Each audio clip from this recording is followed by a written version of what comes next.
Hey, everybody. Welcome to this week's talk. We are going to be talking about one of my favorite Disney movies and the lessons that we can learn from it that apply to our chronic pain and our chronic illness.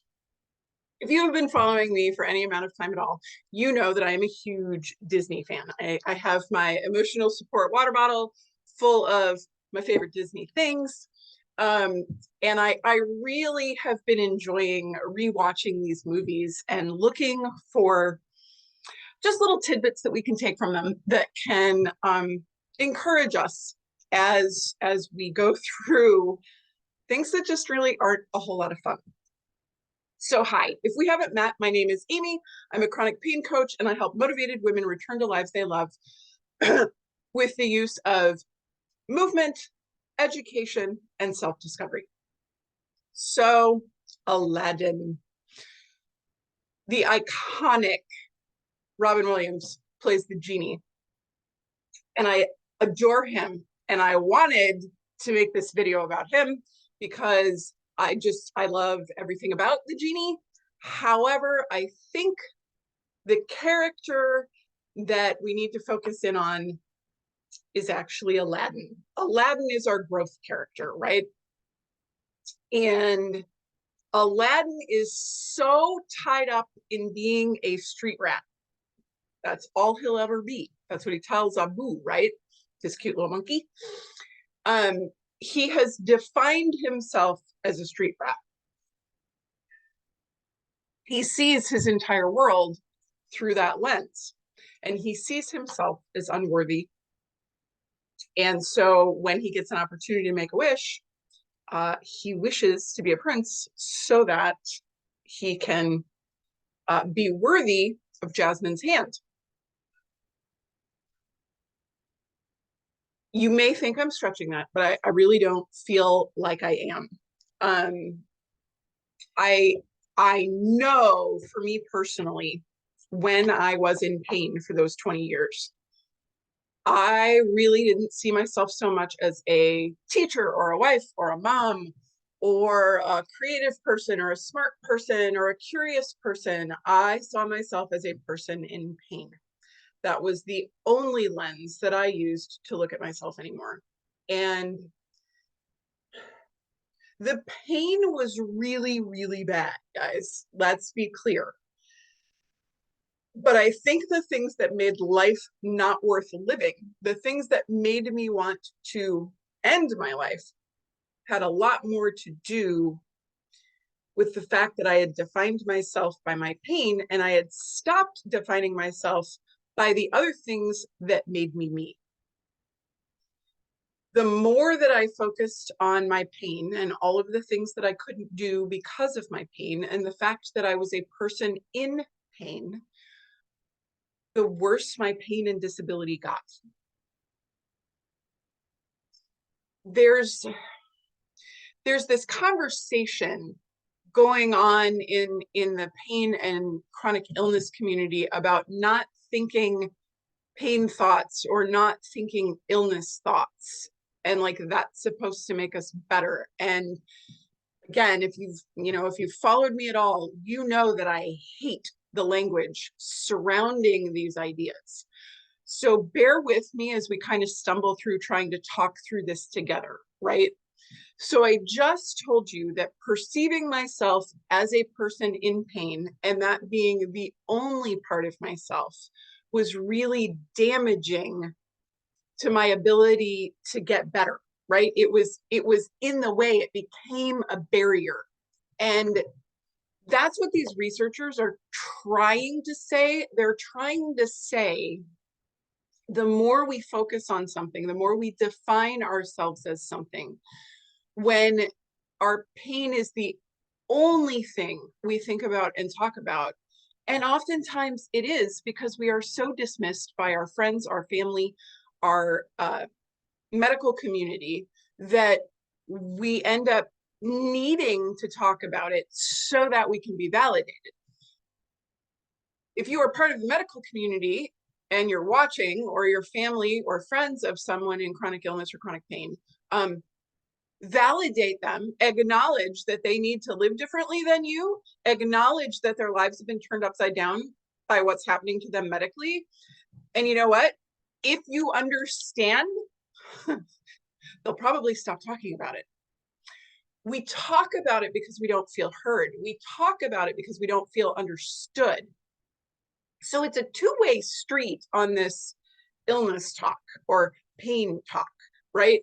We do this because we don't feel understood, and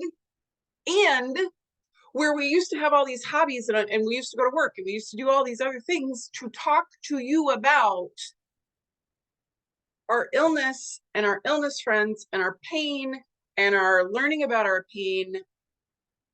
That's also what we're doing. So if you're asking us what we're doing and what we're learning and like what's going on in our lives, that's what's going on. Now, in my humble personal opinion, the things that I just listed are very, very different than illness talk.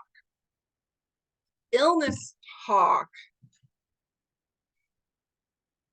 I don't know, I guess it's best described as like a hyperfixation, like it is literally the only thing that you can think about. I really truly think that's different. I really do.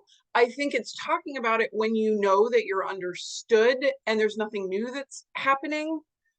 You know you're in a safe place, you know you're amongst friends, and it simply becomes who you are. Like Aladdin was the street rat, right? That's all he saw himself as. He didn't see himself as athletic or ingenious or kind. I mean, he gives the bread to the urchin children, right? To the poor little children that don't have anything to eat. He takes care of Abu. He protects Jasmine. He gives her instructions, right? So Aladdin is a lot more than a street rat. He's got all these other qualities that he ceases to recognize because he's so in his lane. That's what I think medical, illness talk is. Excuse me one second. Yeah, okay. The cat was like trying to climb on top of the half open window and I was afraid he was going to fall down. All right, moving on, back to Aladdin. So I think what Genie does with with Aladdin's wish is he shows him that he is so much more than just a street rat. It's very obvious that Jasmine sees him as much more. And as a matter of fact, said cat, as a matter of fact, Jasmine at the end of the movie changes the rules of the, asks her dad to change the rules of the kingdom so that she can marry a non-prince, which is Aladdin. So she finds him worthy as he is. The problem that Aladdin has is the way he sees himself, not the way Jasmine sees him. Not even the way Genie sees him. See what I'm saying? Picking up what I'm putting down? Is that making sense to you? Are you someone that defines yourself solely as your illness or your pain? Or do you remember who you are? I mean, that's Lion King. But do you remember who you are? Do you know who you, if we took your pain away today, what's left of you? Ask yourself that. No, seriously. If we took away your pain tomorrow, who are you? If you can't answer that question, I can tell you that's part of your pain problem. I am confident that the loss of self is part of your pain problem. Okay, great, Amy, fine. I feel that way. I think those things. So what? Okay. Remember that I care. I'm going to say something a little hard. Remember that I care. Wishing, super important. Dreams, super important. We need to have them. We really do. Do you have a wish? Do you have a dream? Think about it.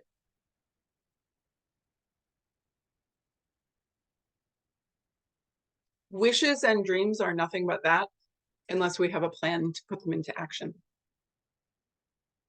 Wishes and dreams are never going to come true without our doing. While I wish magic wands were real and genies and fairies and all of the fantastic things in the world of Disney and fantasy. I wish those things were real. There is nothing I can do to make them become real. But there are things I can do to aid in my wish, which was to get my life back. You have to expand who you are beyond your pain. Living with pain is a part of who you are. It's a portion. It is not the sum total of who you are. You have to start doing to get back to the person that you were. That doesn't happen just because the pain leaves. Let me tell you, when my pain finally went away, I was lost as I know we're not supposed to swear on YouTube, but I hope I'm far enough in. I was so lost, you guys. I did not have a sense of self anymore. And when I no longer had pain, my pain community that I'd formed with others that were experiencing pain kind of ushered me out because I wasn't like them anymore. But I also wasn't like the completely able-bodied people, and I'd had this entirely other experience that made me no longer like healthy people that don't realize what it's like to live in chronic illness or chronic pain. I mean, it was 20 years of my life, guys. I got injured at 18. I was like 40 when I was totally pain-free. Well, 38 when I was very, very mobile, right? But I was 40 before I was pain-free, like completely pain-free. I had no idea who I was. No idea. I had to reinvent myself. I had to figure out who I was and what I liked and what I wanted to do and where I wanted to be. And like, that's how I ended up here being a pain coach. And it's really important to me. And then I got slapped with long COVID, and I am not defined by my long COVID, but I'll be damned if I'm going to make a lot of the same mistakes that I did when I was in chronic pain. So my life as a person with now a chronic illness, again, is very, very different than my life with chronic pain. I still do activities that I love. I got a pace like bejesus, but I am doing because I am not going to waste any more time rubbing lamps and hoping for genies. I am no longer waiting for the miracle cure. I am no longer investing hundreds of thousands of dollars in genies. And by genies, I mean all of those freaking Facebook ads you see and all of the stupid YouTube videos you see about the one thing that's going to fix your back pain, the one thing that's going to fix your neck pain, the one thing that's going to fix your migraines. There is no one thing. There's a bunch of little things. So you can keep wishing